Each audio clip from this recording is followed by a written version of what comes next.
So, New Year headlines. Mayor Sadiq Khan makes his fireworks display a statement about Brexit and triggers gammon everywhere. Doctor Who makes a Brexit statement in their New Year special and triggers gammon everywhere. In fact, the entirety of New Year news reporting seems to be about upset gammon flakes. Also, two terror attacks that I want to talk about. First one was in Manchester, where a man stabbed a bunch of people, about 4 people, and he subsequently was arrested. They were saying they reported that he apparently shouted something about Allah as he did it, etc., etc. The man has since been detained under the Mental Health Act for that crime. The second one is less reported, and I want to talk to you about why. It was an incident of far-right terrorism in Germany, where a man run over a bunch of people, deliberately, they claim, attacking Syrians and Afghanistanis, because the group of people that he drove into was predominantly Syrians and Afghanistanis. Now, rumours are he shouted something anti-foreigners, anti-immigrant during his attack. He has since been detained, I believe. Now, Google Manchester stabbings, and you will see articles from every news source available in the UK. However, a cursory Google search of Germany terror attack or Germany attack over the New Year's, and I've actually compiled a list. On the first page of the search results, I found links from the Irish Times, New York Times, Global News, The National, NDTV, Russia Today, SBS News, and one from the Daily Star. Now, digging deeper, I also found articles on social media from The Guardian and the Daily Mail and The Sun. Now, The Guardian is fairly balanced about the whole thing. The Daily Mail uses the casual reference to mental health that one of the officers gave to the press, uses that as his headline. Mentally ill man drives car into people in Germany. But it took that one insignificant little comment by an arresting officer that said potentially there was a mental illness aspect involved, and made it its whole fucking headline. Now, how many times have we seen a brown man commit a crime, stabbing, vehicle, run over, whatever, and we've seen the Daily Mail put up a headline along the lines of sick terrorist slaughters people in this area or that area, or sick terrorist stabs people. No mention about mental health, even though in order to carry out or even plan any type of terrorist attack on innocent people, on civilians, you have to be mentally ill in the first place. That's just fact. That's not, that's fact. In order to plan and carry out an attack on innocent people, there is something wrong with you. And I don't care whether you're Islamist, whether you're conservative, whether you're liberal, whether you're capitalist, communist, I don't care. Whether you're Nazi, I don't care. In order to plan out and then carry out an attack on innocent civilians, you are mentally ill. Yet the only time it is mentioned that you're mentally ill by the Daily Mail and other shit rags is when you're a white man that's doing it.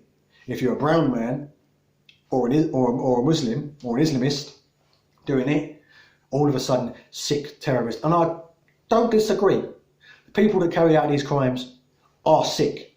They are sick terrorists. I don't disagree. But the fact of the matter is, these right-wing tabloids, these right-wing shit rags, are only mentioning mental illness and only using mental illness as almost an excuse when the perpetrators are white, male, usually far-right, conservative, Christian. It's the only time. They never say what was mentally wrong with the Islamist that went and did it. And even though there obviously was something mentally wrong with him because he planned and carried out a terror attack against innocent people, they never mention that. Also, I want to talk about the attitude towards these things, because this news broke predominantly on social media. Because if you Google this Germany attack, you won't find very much in the way of actual news stories from major papers. So this news largely broke on social media, and I posted this link into a couple of groups, to an article discussing this, and the response that I got from predominantly right-wing white people was, oh well, got what they deserved, oh well, you reap what you sow, oh well, what comes around goes around, oh well, those Islamists carry out those terror attacks in Westminster and Manchester and France and all the rest of it, so it's only right. Let me be very clear. If you are hearing for the first time about a far-right terrorist driving into a crowd of people attempting to kill Syrians and Afghanistanis, and your immediate reaction is not discussed, and your immediate reaction is actually, oh well, reap what you sow, eye for an eye and all that, you are a terrorist. Full stop, end of discussion. I don't want to hear any bullshit about, because think about it, ISIS, what do? They attack civilians. Yes, this we can agree on. What's the excuse that they usually offer for their attacks on civilians? Watch the video of the Lee Rigby killers just 5 minutes up the road from where I am right now. Watch the video of the Lee Rigby killers. What does he say? He's got his hands covered in blood, he's holding a knife. He's covered in blood all down him. What does he say to the camera while he's ranting, while he's waiting for the police to arrive? We're doing this because of what you're doing in Syria and in Libya and our people in our countries. This is revenge. You deserve this. So ISIS and you far-right fuckwits actually agree, because you both believe that it is okay to murder civilians. You both believe it's fine to murder innocent people in revenge for something that someone else done who just happens to belong to the same group. So when ISIS come and they slaughter English people because of what the English government have done or what English soldiers have done, they say it's okay, because in their eyes, all English people are the same. Well, in the far right, fucking Gamanati terrorist sympathisers' eyes, it's okay to slaughter innocent Afghanistanis and Syrians because they're all the same. They're all terrorists. They're all terrorist sympathisers. They all are collectively responsible for the atrocities in Manchester, London Bridge, in Westminster, in France. Think very hard about it. Think, before you say anything about this, think, would Bin Laden be agreeing with me right now? Because I promise you, if you're standing there saying Muslims are violent, Islam is a violent religion, it compels people to be violent, Bin Laden would be agreeing with you. And so would half of ISIS. In fact, not half of ISIS, all of ISIS would be fucking agreeing with you. So, if you're condoning this, I saw the same thing after the Finsbury Park attack, when that lunatic drove that van outside that mosque and mowed down a bunch of people, including a Muslim man who was already receiving medical attention due to an unrelated incident, and killed him. I heard from people around me the same shit about, oh, well, you kill us, we'll kill you, eye for an eye, all the same crap. And I was too cowardly or too polite back then to tell them to shut their fucking faces. But to be honest, I'm sick of it. If you look at the actual stats, the actual statistics, over the last couple of years, Islamic extremism has declined.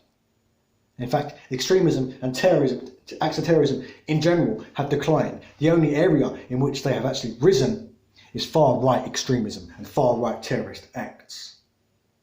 So now, the new terrorist, up-and-coming star of terrorism is far-right extremists.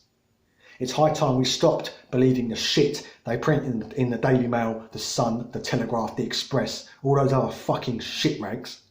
It's high time we stopped listening to fucking hate preachers like Tommy Robinson, Paul Golding, Jada Franson and Katie Hopkins. Because these people, whenever an Islamist carries out a terror attack, we turn around and we say, oh well, Anjem Chowdhury was the hate preacher that radicalised him. Maybe correctly so. So when these far-right nutbags run over innocent people who have done nothing to them and nothing to any other white Christian person, and they're doing it in revenge, well, who do we say has radicalised them?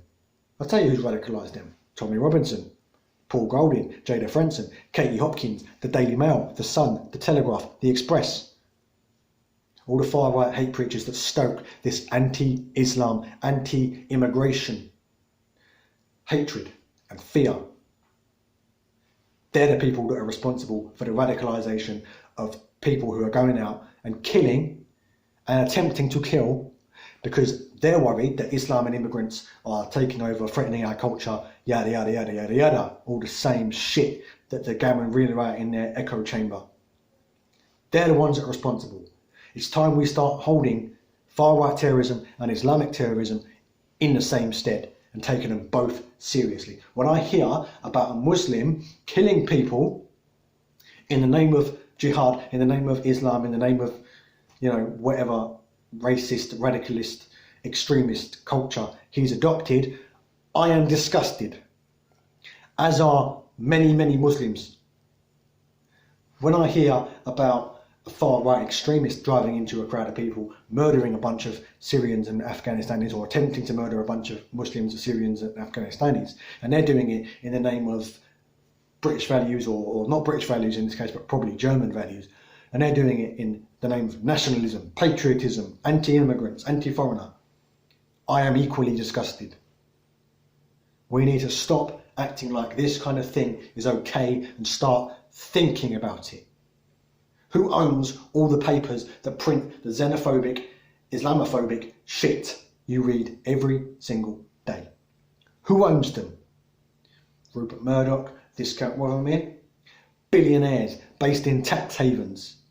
And they're trying to tell you how to love your country, how to be British. Well, if you love your country that much, Mr. Murdoch, Mr. Rothermere, pay your fucking taxes in it. And stop trying to preach to the choir about what's bad for them, what's bad for this country. You're bad for this country because you're not paying your fair share and you're getting the rights to actually print your paper and spread your hate.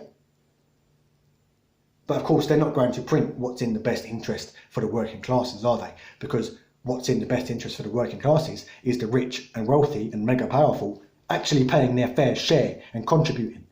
But instead, they're going to make you hate the foreigner down the road, or the immigrant that's just come in on the boat. They're not going to want you to turn on them and say, well, hang on, why are you not paying your fair share of taxes here? Why are you getting away with all this stuff? Think about what you're reading. Think about what the papers are printing, why they're printing it, what they want you to think. It's really not hard, because now it is becoming dangerous. Now it is becoming violent. And now we are having far-right extremists mount the pavement and murder people in the name of what they've read in the Daily Mail, the Sun, etc. Or in the name of what they've heard from the mouths of Tommy Robinson, convicted con man, wife beater and mortgage fraudster. Or Paul Golding, Jada Frenson, Katie Hopkins. Now is the time to actually think about what we're reading and think about the rhetoric that we're spouting when we complain about the immigrants, about the Asians and the Pakistanis and the Muslims, etc., etc. We need to think about our entire way of thinking about it now. Because otherwise it's going to get to a point where we do literally have a war. We will literally end in two different ideologies, two different races, etc., clashing.